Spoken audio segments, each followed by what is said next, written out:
Yo, it's Guido coming at you with a Tactics Talk. Welcome back. Thanks for tuning in this episode. It's moi, in my Lorraine 40T Tier 8 French medium autoloader premium tank. Top tier, 2 artillery on a Muravanka spawned into the north, and I go to the Magic Forest. The Magic Forest, it's not as magic as it used to be. Not as magic as it used to be. Hey, let's talk about workman-like performances. When I loaded into this, I said, self, you're going to have a good day. You're top tier. You're a good player, right? I'm a good player. Well, that's what I like to think anyway. That reminds me of a joke, actually.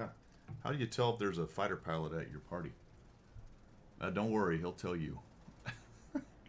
I'm laughing at my own joke.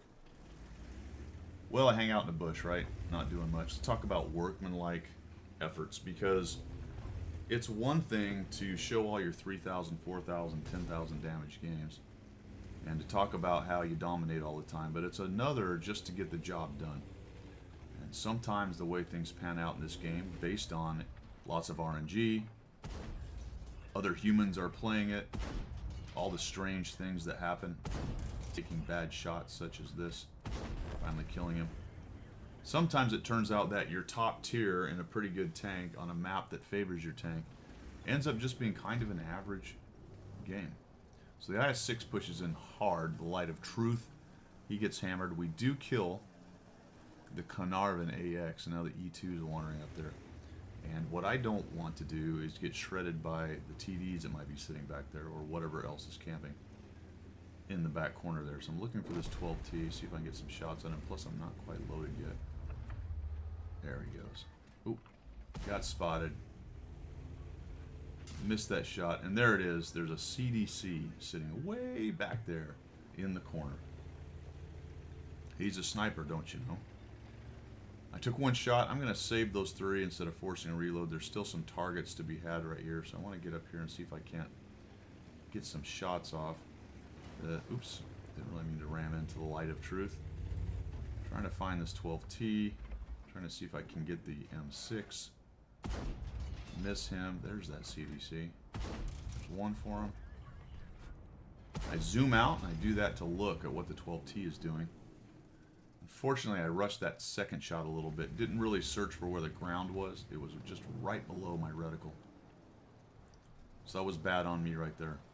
So I've got 925, 542 spotting. Team's doing okay. It's 2-2.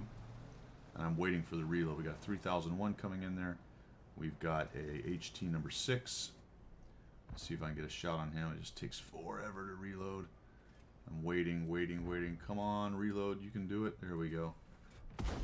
Oh, man. Just a little shift of my hand, and that helps me miss that guy. I've got 2 shots now. 3001 coming. I'm thinking, well, alright, am I going to get a shot? Do I need to force a reload? What's going on here? Should have forced a reload a while ago. The IS-6 is clicking on me. He wants me to go do something. I'm thinking, well, fella, there's plenty of guns back there. If I go do something with my 2-hole shells, more than likely it's not going to end well for me. Plus there are 2 artillery and I force a reload. Probably should have told him that, but there we go. Finally click on it to let him know that what I'm doing. Got the M6 and the Hellcat, and now we're starting to lose guys. We're 4-6. In this game that I thought more than likely I was going to be in really good shape for. You know, pump out 3,000 damage, 4,000 damage. Is all of a sudden looking like it has a possibility of getting away from me. So we're going to look around, see if we can't get this SP1C or the M6 out. I'd like to clear out that metal. There goes the Hellcat. That's helpful. And we've got the E6 clicking on me again. I'm thinking, dude, why are you sitting there? You're a one-shot. Why are you sitting there trying to get spotted by a bunch of guys who are sitting in the back? There's a 3001. There's certainly a CDC. So I'm going to push in there with my hit points. And more than likely, I should have just ignored his clicking. He is following me up. I will give him that much. And I half expected to find the 3001 and the CDC over here. I'm going to see the M6, and then he gets the shot on me, and that is unfortunate because it has a relatively fast reload, the CDC does. It's going to take me a moment to get in here and find him. I get hit twice. And I'm probably going to eat a third shot. Oh, find the artillery. Boom. There's another one. And that misses. And it's just going badly. Thank goodness my IS-6 friend hit the CDC and we're able to take him out.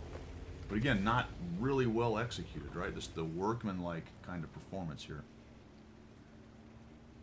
Now what usually happens is when people win the Southeast here is they'll push into the cap for some reason. I never really understood that one. Because it's not a really great spot to push into. About right here you lose your cover. And then whatever's hanging out back here or up on this hill or even back in these trees here has a heyday shooting at you. Now scouts can do good work like the 12T. Spotting guys who are being a little crazy with getting out in the open here and maybe even here. But we got problems back behind us. The LTG, the 3080, 3485, the FT, yada yada. So I've got to come back this way, all the way back, and I've got the speed to do so. And you'll see that the IS-6 pushes into cap, and that is a pretty standard misplay by a lot of the players in this game.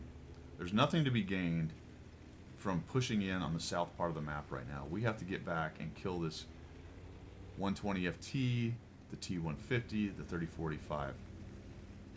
Those guys have to go. Once we clear them up, then we can worry about getting to the cap. Because pushing into the cap now is dangerous. Now, looks like they're going to make it. The good news for them is it looks like the only TD is up there in the corner, and the other two guys are last spotted in the middle. So they get lucky pushing across. There's still a 3001 lurking around somewhere. And I'm going to come back here. I know these bushes are right here near the cap.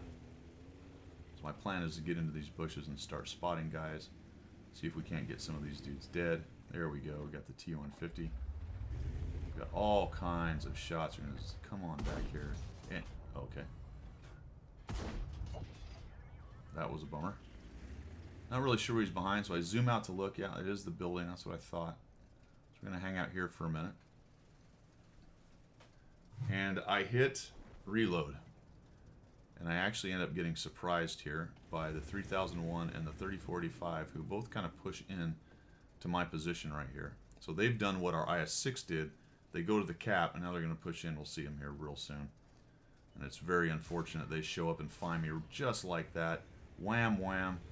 Remember, there's a 3-second delay, so one of them saw me early, and just like that, I'm down before I can even respond. And this gets a lot closer than I would like, but we end up winning this game. The IS-6 makes it happen in the 12T. It's actually the 12T that clinches it at the end. The IS-6 dies, as does both the artillery. So it ends up being quite close. It's just one of those games where you have to react to what's going on. Would have been really nice if the IS-6 and the 12T had come back with me. We could have found these guys much easier.